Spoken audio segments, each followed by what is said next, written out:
Bonjour, nous voilà de retour dans Superplay pour la suite du run sur Muchi Muchi Pork. Donc rebonjour Alpha-Rami. Encore une fois, encore du une Muchi fois, Pork. du Muchi Pork.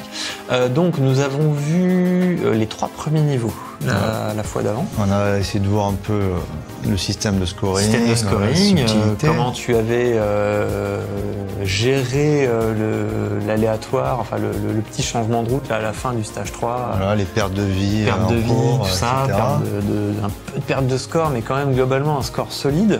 Ouais. Donc là, tu m'as dit que tu étais serein pour le début du stage 4. Voilà, parce que le stage 4, comme je le disais dans le précédent épisode, ça va être et le stage 5, c'est des scores de fou. Voilà. C'est des scores de fou, d'accord. Donc là, le score va monter en plus de la moitié, plus voilà, sur les 3 tu vas me doubler ton score là. Plus que ça. Oui, voilà, c'est sûr. On va voir. On va voir. C'est ça on va voir,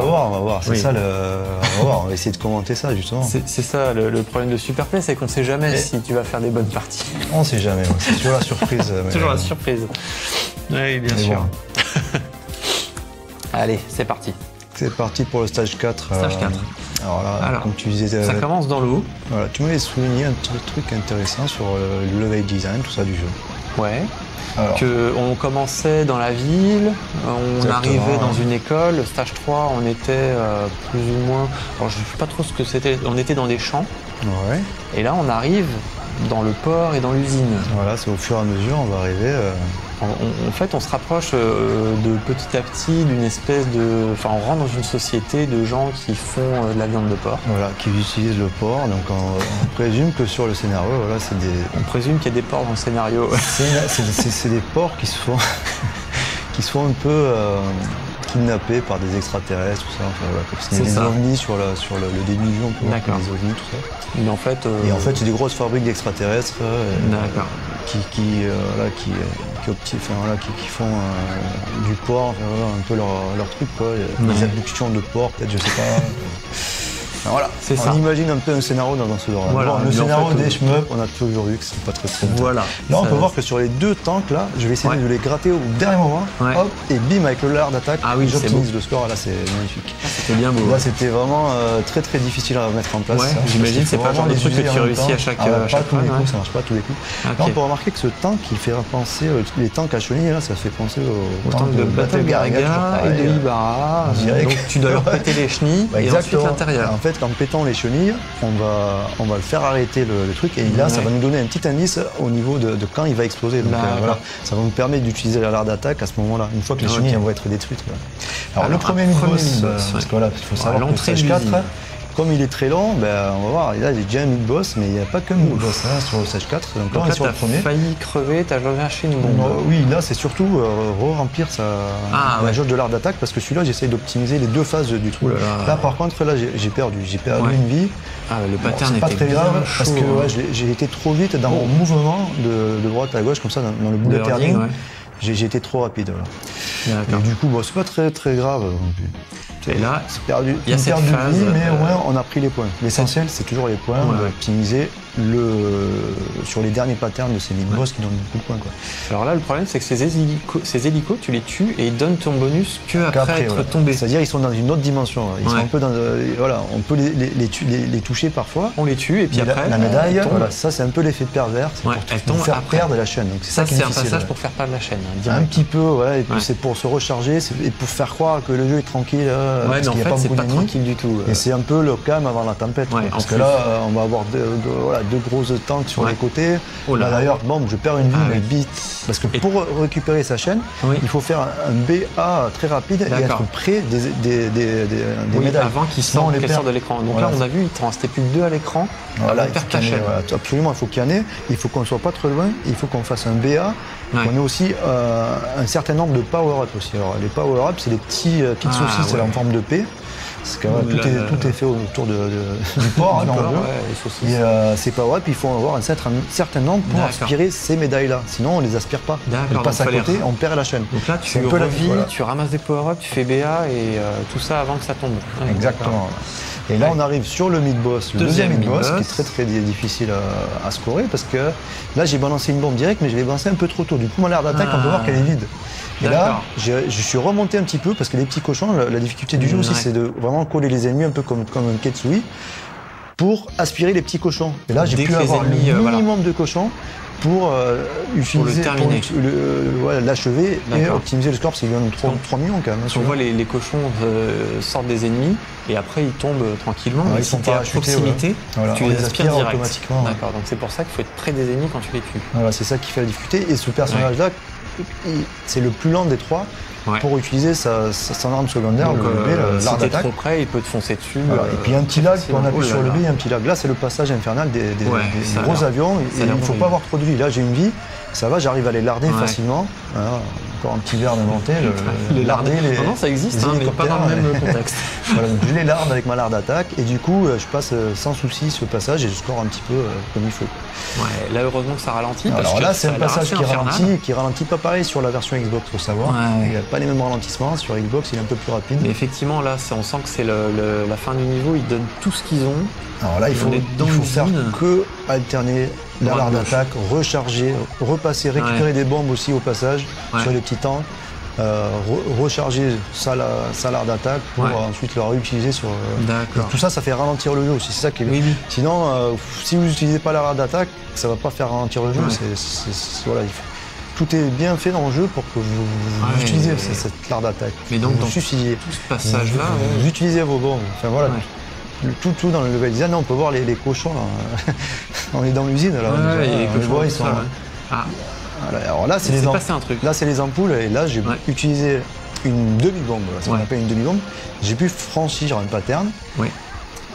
Donc, on a vu les mur de balles parce que j'avais ma jauge qui était vide. Les boulettes juste et je peux être invincible pendant une fraction de seconde. Mais ça va très vite et c'est très dur à jauger parce qu'il faut qu'on ait tout le temps un œil sur sa jauge de bombe. Elle n'est pas grosse en plus. Pas grosse, mais ça dure pas très longtemps. Donc on peut passer un mur de balles mais pas non plus être invincible tout le temps, comme avec une grosse bombe. Donc là, ça m'a servi sur le passage des ampoules qui est horrible. Je l'avais bien entamé de gauche à droite, ce qu'il faut faire. Et après, t'étais coincé. Le problème, c'est qu'on est coincé et j'ai utilisé ma bombe, je suis monté vers pour les achever. Et parce que j'étais invincible pendant un petit moment et puis je suis redescendu et puis ça s'est bien passé. Bon, là, il y a de la boulette. Là, on est dans une voiture ou on est dans un cheval. C'est le Mustang. Ouais, c'est le Mustang. Mais là, c'est le boss du stage 4, le fameux boss. Je rappelle pour tous nos amis qui aiment les animaux qu'on ne combat que des animaux qui se mangent. Voilà, là, c'est que c'est que de la charcuterie. Voilà. Donc voilà, un cheval. C'est que de la basse-cour. Le cheval, un beau cheval. Ça dépend de fermier. De toute façon, on se bat contre eux. On se bat contre l'industriel qui met des chevaux dans ses lasagnes. On peut voir que là, sur cette première attaque, là, il fallait se suicider, ce que j'ai fait dès le début. Pour récupérer ma bombe et bomber dessus, charger ma larde d'attaque et l'achever sur le gros pattern. Là, le cheval s'énerve et il sort donc sa tête. On voit bien alors là, j'entame mal ce boss-là. Il vaut mieux faire des boulettes herding. Et là, je me mets trop en face. Tu restes au milieu. Je reste trop en face et en face, c'est l'enfer parce qu'on se fait coincer au bout d'un moment. Et donc là, tu utilises ta larde, ça ralentit. Mais non, là, je sais que je vais mourir parce que j'ai pas de bombe. Je vide ma larde d'attaque jusqu'à mourir au dernier moment. Et puis après, je sais que je vais avoir une bombe et avec cette bombe-là, ça va me servir pour l'achever parce que ce boss-là, il a 3 formes. Là, je suis sur la deuxième forme et c'est cette forme-là qui est très intéressante à scorer. Et du coup, je ne l'ai pas scoré parce que il était déjà bien entamé avec la bombe. J'aurais dû plus bomber sur les côtés. J'ai pas trop bien géré cette phase-là. Mais comme tu disais, il y a beaucoup d'aléatoires et si ça se trouve, c'est passé bien à travers. Alors là, oui, là il faut. Là, ça passe pas. Là, je suis passé sur le premier, mais là, il y a tout un rythme à avoir. Et voilà, là je vais bomber un peu sur le côté, un peu là. Là je sais que j'ai 0 vie, là j'ai plus de vie, j'ai une bombe. Mais là je vais juste le passer parce que voilà, j'ai quand même un bon score. Et je sais que ça me suffit de commencer le stage 5 avec 0 vie, voire 1 vie. En stock, c'est pas le dernier stage. Aucun souci, je le connais assez bien. Donc là voilà, je l'achève. Juste sur son dernier pattern et puis il donne 5 millions environ. Donc là, je suis à 122 millions, c'est déjà un très bon score. Effectivement, tu avais 70 au début du stage, ça va super vite. Une cinquantaine de millions sur le stage 4. On a vu tous les patterns que tu as. Sur un stage, c'est les jockeys, c'est toujours exponentiel. C'est surtout les gros de 10 000 qui font les points. Les groins de 10 000 qui rapportent le plus sur le dernier pattern. C'est surtout ça qui fait. C'est surtout là-dessus. C'est surtout ça parce que les bombes elles rapportent des points aussi, mais c'est plus du 1 million environ, entre 500 000 Donc et là, un million de points quand déjà... on balance une bombe sur un gros pattern. D'accord, tu as gagné 4 millions de points sur les premières vagues. Donc oui, effectivement, c'est ça qui fait du point. Non, là, j'ai 2 millions. J'étais à 122. T'étais à 122 ouais. D'accord. Ouais, mais ça va vite. Ça va vite. Parce que du moment qu'on casse pas la chaîne, forcément, on est tout le temps à 10 000, on n'a pas à se casser la tête à refaire la chaîne. Parce que quand on casse la chaîne, souvent ça déconcentre et puis il faut la refaire. Ouais. Et puis on n'est pas au bon moment pour la refaire parce qu'il n'y a pas les bons petits ennemis qui la donnent rapidement, etc. Voilà. Voilà. Là, cette phase-là, elle est très dure. Là, je vais perdre une vie. Effectivement, je l'ai pas vu cette boulette. Il y a une bombe cachée qui est là. Là, il faut larder le gros satellite du milieu. Le gros toit du milieu. Là, j'ai une grosse bombe. Et là, j'ai 3 bombes. Et là, c'est nickel. Je vais pouvoir la placer sur le côté, faire baisser le rang parce que là, si vous ne faites pas baisser le rang sur cette phase-là, c'est quand même problématique. Et du coup, ça va me permettre de scorer un petit peu. Voilà. Il faut à un moment donné les bomber. Il ne faut pas hésiter à bomber. N'hésitez pas parce que c'est infernal sinon. Et puis, vous scorez moins tôt ou tard parce que vous allez vous faire coincer. Donc là, on rentre au siège en fait de la société. On avait vu le parking au début avec les employés, peinards. Et là, comme dans toutes les sociétés, service de sécurité, quoi, avec des petites tourelles laser, tout va bien. Et les fameux hélicos horribles du stage 3. Voilà, alors eux ils posent problème, donc il faut faire du bullet herding et là je me positionne parce que j'anticipe là. Mais je l'ai anticipé un peu trop tôt, donc j'ai usé trop ma l'air d'attaque, je peux pas donc là je vais prendre un peu. Voilà. D'accord, tu aurais pu faire la dernière avec. Si, j'ai fait les 3 plus là j'ai fait ce qui rapporte le plus de points, là, c'est les gros ennemis. Les gros ennemis. Là j'optimise bien le score, mais après ça explose. Il faut savoir que des fois je larde aussi, j'utilise la larde d'attaque, il y a des médailles qui vont en bas et je peux pas les récupérer une fois que j'ai. Voilà. Là je suis coincé, je bombe direct parce que là j'arrive à le passer. J'ai une stratégie pour passer ces gros lasers. Mais là j'ai bombé direct parce que. T'étais plus du tout dans ton chemin. J'étais plus dans mon chemin. J'ai été trop gourmand sur la phase d'avant. Et voilà, donc là on arrive au premier mid-boss du stage 5 qui est très difficile parce que. Voilà, il y a quand même de sa bouche, un peu comme dans XOR, on voit, il sort des petits tanks qui descendent là. Mais là, on va même pas le voir parce que en fait, moi, la stratégie, c'est de bomber, monter dessus et de redescendre petit à petit et d'utiliser la larde d'attaque une fois qu'on redevient invincible. Et là, par contre, tu les lardes pas les tanks du côté? Non, ils rapportent pas beaucoup de points. D'accord. Autant on prend des petits cochons. Par contre, là, pour bien scorer, ce que j'ai vu quand j'avais été au Japon, j'avais vu le meilleur joueur du monde. Tu allais t'entraîner au Japon avec ce personnage? Non, j'ai eu la chance de le croiser. Ah, c'est cool. Il m'a fait une petite partie et j'ai vu que sur cette phase-là, un peu comme dans un Dodonpachi, il va laisser au maximum d'ennemis de boulettes violettes là. On a mis des grosses boulettes violettes. Et c'est ça qui va faire un gros scoring là. Sur cette phase-là, les boulettes sont converties en droit aussi. Ah oui. En fait, il en fait sortir un maximum. Donc du coup, il remplit l'écran. Et c'est une prise de risque qui est énorme. Et aussi sur le boss 4, chose que j'ai pas pu faire là. Voilà. Et sur le stage 3 aussi, qui donne beaucoup de points. Le boss du 3 et du 4e niveau, ils sont très lucratifs. Donc là, deuxième mid-boss. Un mid-boss qui est très facile en fait. Lui, il suffit d'avoir un quart de jauge de l'art d'attaque, le bien achever au début et éviter. Voilà, il n'y a pas de petite partie à grignoter sur le côté sur celui-là.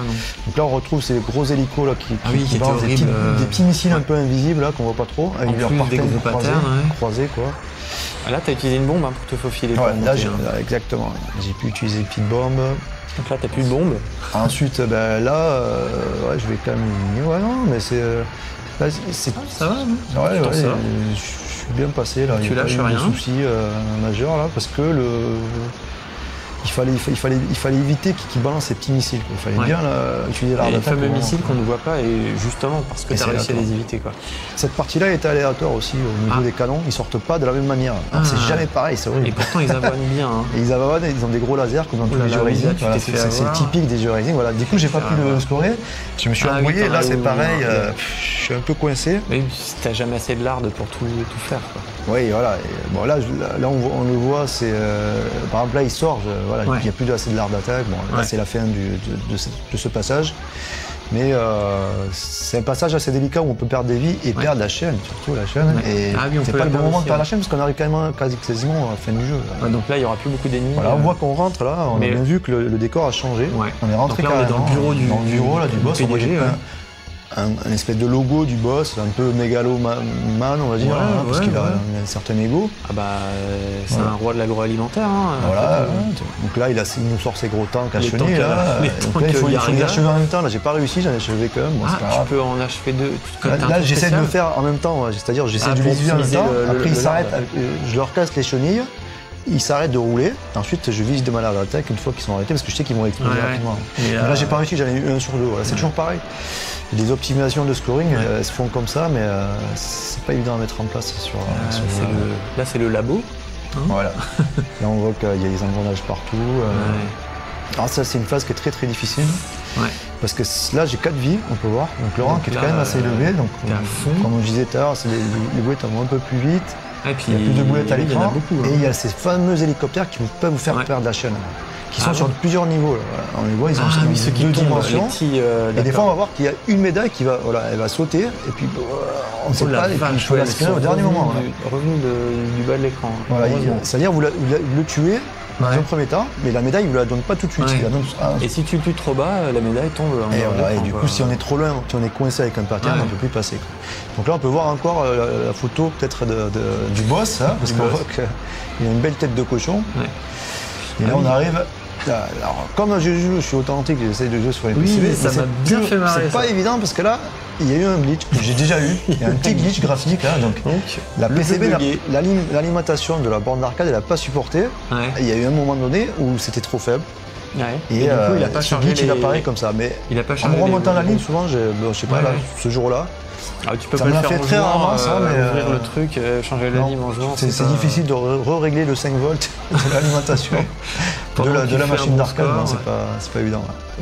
Alors là, on voit qu'il y a un tableau du boss final, qui est mégalo, comme je disais, avec ça, on voit bien avec sa mèche et tout. Il s'est fait un beau tableau. Et là, il ne faut pas tirer sur le tableau au milieu. Donc, ce que je fais, je vais suicider des vies. Et je vais tirer que sur les côtés, essayer au maximum pour les hélicos là. C'est une phase de leaching infinie ici, mais infinie du moment qu'on n'abîme pas le tableau. Voilà, il est un peu narcissique, donc il tire à son tableau. Donc si on pète le tableau, là c'est si on pète le tableau, on a affaire à lui. Mais t'es quand même obligé, là, je vais déchirer le tableau à bon dé. Mais voilà, le but du jeu, c'était de bomber sur les côtés, mais là, on voit bien que ça va exploser au milieu. Là, je bombe parce que je pense que je peux encore lithier. Mais j'ai quand même pris, il faut savoir, j'ai quand même pris 4 millions à peu près sur cette phase-là, et c'est très très bien. Parce que 6 millions déjà, ça commence à être un gros score. Là, ça boulette bien. Là, c'est l'ennemi qui vous fait douter quand vous arrivez au boss juste avant. On ne peut pas le détruire, c'est un ennemi qui vous balance un pattern, et qui est très différent au niveau du serrage du pattern, s'il est très serré. Où il va plus vite, etc. en fonction du nombre de vies, toujours pareil. D'accord. Donc là, on voit qu'il est énervé, le boss. Un peu comme il a de l'air qui sort des narines, des oreilles, il est très très énervé. Son bureau est au-dessus de la planète en plus. Monsieur narcissique. Pas une moitié d'un mégalo, on est dans le James Bond. Alors là c'est la première phase du boss. Première phase là, dernier boss. Je vais utiliser ma larve d'attaque et me suicider à partir parce qu'en fait, tu utilises la larve pour... J'ai une stratégie, il faut bomber pour recharger sa larve d'attaque. Et une fois qu'on est invincible, parce qu'il faut... Si on utilise la larve d'attaque alors qu'on est en bombe, on ne fait pas de bruit aussi. Donc il faut attendre que la bombe s'arrête. Pas dit dans la partie. Non, effectivement. Mais c'est important à savoir. C'est pour ça que les timings sont très durs dans le jeu. Il n'y a pas de jauge de boss. Et voilà, donc quand on bombe, il faut savoir à quel moment. Là, j'ai pas réussi, du coup, j'ai des petits power-up qui donnent quand même 5000 points, mais ça donne moins de points que les. Mais bon, ça, j'imagine qu'il faut pas rester au milieu. Il ne faut pas rester au milieu, là c'est une stratégie classique. Quand on connaît le jeu, après c'est très facile, il suffit juste de monter au bon moment. Et après tu lardes bien violent. Là j'essaie de. Pareil, là il me reste encore de vie, j'ai de la marge. Je sais que là. Tu sais que c'est bon là. Je sais que oui, il n'y a pas de problème. Mais j'essaie d'optimiser le score, mais j'y arrive pas. Encore une fois, j'ai pas réussi. Donc là il y a pas mal de manques à gagner du coup. Il y a quand même encore de la marge. On peut dire que c'est pour ça que les gros scores mondiaux. D'accord. On ne va pas dire les derniers scores, le score international mondial. On va rester pudique. On va rester là, mais ça c'est quand même. Je suis déjà sur un bon score là, à 172 millions. Et ensuite là, je sais que je peux gratter quelques points. Bah là, tu viens déjà de péter le high score de la PCB. Voilà, le PCB, mon record est à 171 millions. Là, tu es à 172. Là, je sais que voilà, mais je sais que je peux encore gratter 3 millions sur ce pattern-là parce qu'il y a beaucoup de boulettes vertes. Oh la vache. Là, c'est pas grave. Là, il suffit juste de bomber. Voilà, je vais bomber là pour gratter quelques points parce que les bombes ne me servent pas. Là, elles me servent. Elles servent juste à surtout récupérer sur du hard. le dernier pattern.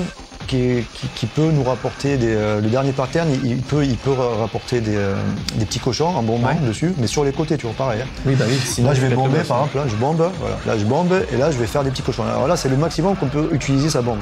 Voilà. Mais c'est pas un boss qui donne paradoxalement beaucoup de points. Comparé, voilà, la technique c'est ça qu'il faut faire. Il faut monter puis redescendre. Et là, je sais qu'il va mourir.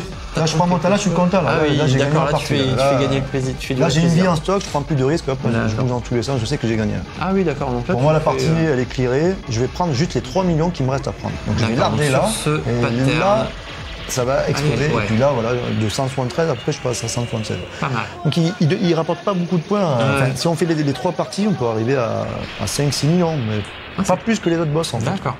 Même les autres boss, le premier boss, il rapporte beaucoup de points. Ah oui, boss, carrément, tu fais 15 millions. 15 millions, c'est ça qui est très bizarre là. Donc voir, mais et c'est souvent le cas, le premier niveau est beaucoup plus compliqué. C'est les Age Rising, c'est particulier. Donc là on voit bien que le jeu est complete. Hein, donc là, oui, on disait, t'as fini le premier loop. Voilà. Enfin, il n'y a qu'un seul loop du coup. Il y a qu'un seul loop. Tu as perdu des vies, vu que tu l'as scoré. Exactement. Et tu n'as pas accès au second loop. Je sais pas. Voilà. Il faut savoir qu'il y a quand on joue à la version arcade 1.0, on peut jouer soit pour le scoring sur que le premier loop, en faisant qu'un loop, donc en utilisant la stratégie de se suicider. Pour gagner des bombes. Etc. Pour faire baisser le rank et bomber sur les gros patterns pour avoir le maximum de cochons, les maximums de points, etc. Garder la chaîne, tout ça. Mais il faut savoir que si on va accéder au deuxième loop, il faut ne pas perdre de vie. Alors là, c'est très dur. Il ne faut pas perdre de vie sur le premier loop. Et donc, comme tu disais, non-miss, quoi. Si tu as des vies en stock et des bombes en stock, le rank est complètement pété. Au maximum, tout le temps, à partir dès le deuxième niveau. Donc quelque chose qu'on n'a jamais vu en fait, parce que tu avais toujours 4 vies maximum en stock. Ouais, j'ai jamais eu 5 vies. T'as jamais eu 5 vies, donc on n'a jamais vu le rank max. Non, mais après, c'est aussi la stratégie à avoir. Si on veut scorer, autant se rendre à la tâche facile et rendre les ennemis plus vulnérables. Oui. Et voilà, mais après, c'est toujours le risque d'avoir moins de vie, parce qu'après, on se... Voilà. C'est toujours oui, c'est ça, c'est toujours le compromis des jeux Rising. C'est faire baisser le rank et toujours être sur le fil du rasoir avec ta dernière vie. C'est ça qui est intéressant. Mais la technique aussi, c'est quand on connaît très bien le jeu, voilà, on peut voir encore un cochon à l'écran là. Et il était très beau. Quand on connaît bien le jeu, forcément, d'avoir une vie ou 2 vies, ça passe mieux. Une fois qu'on a bien maîtrisé le jeu, on a fini plusieurs fois, mais après c'est bon. C'est ça. Là, on peut voir que sur le staff, en programmeur, il y a un seul programmeur sur le jeu, Monsieur Yagawa. Son prénom, on ne le dira pas parce qu'il est trop compliqué à prononcer. Shinobu. Shinobu Yagawa. Enfin, Yagawa Shinobu.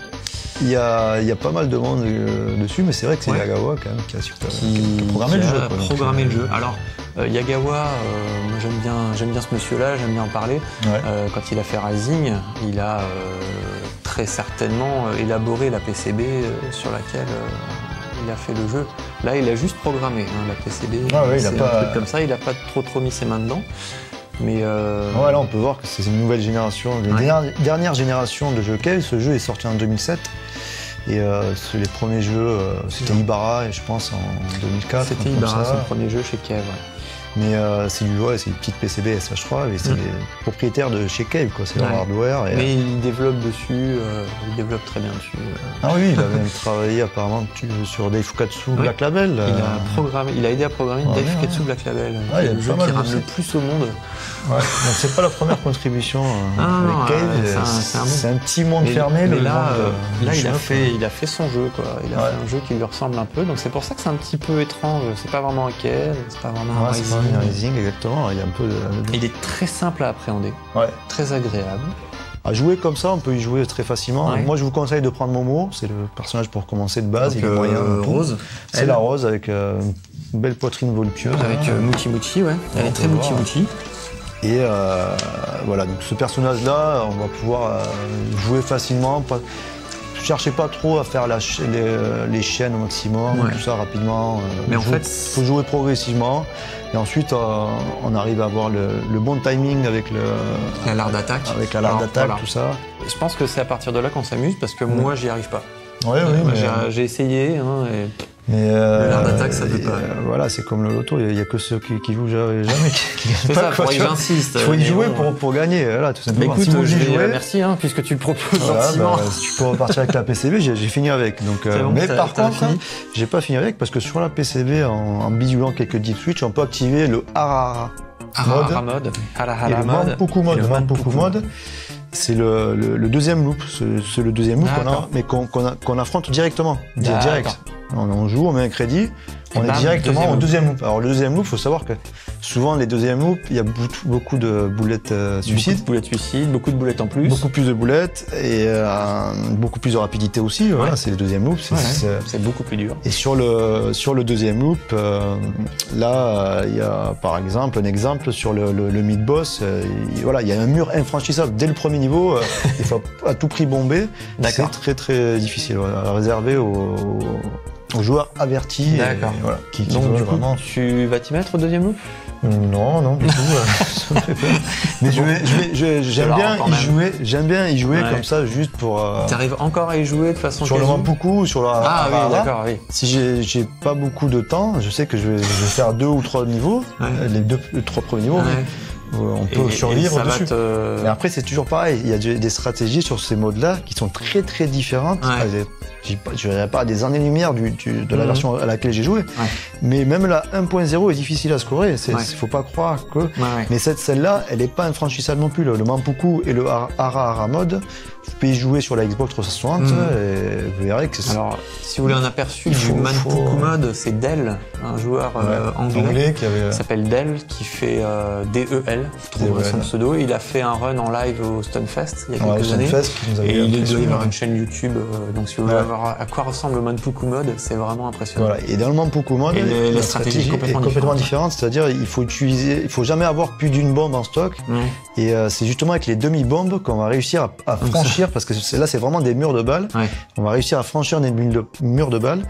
Et ensuite avec le shot, on va tirer sur les tanks, ça va nous faire des petites bombes, donc on va tout le temps jongler avec cette mini-bombe qui va nous faire passer des mini-bombe que tu as encore du mal à maîtriser. Il faut la maîtriser à la perfection, quoi. Faut être, oui, c'est notre stratégie. Là, la mini-bombe, moi je l'ai utilisée à certains moments parce qu'elle avait lieu d'être utilisée. Mais non, là dans l'1.0, il faut vraiment remplir ses bombes au maximum, qu'elles soient vraiment au maximum, pour les balancer sur des gros patterns, tout simplement. Il y a pas de... C'est deux stratégies différentes, c'est deux visions. Mais c'est ça qui est bien avec une PCB comme ça, on peut jouer de 3 façons différentes. Mais c'est dans pas mal de jeux Kev, c'est le cas. Il y a Kev, différentes façons d'apprendre des jeux, pas de modes de jeu. Les versions mode souris, les versions...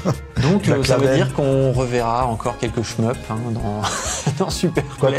Il faudra vous y attendre, désolé, mais c'est quand même un des jeux propices à la performance solo. C'est aussi un genre qui est très old school, Space Invaders, c'est Pong, c'est des shmups aussi.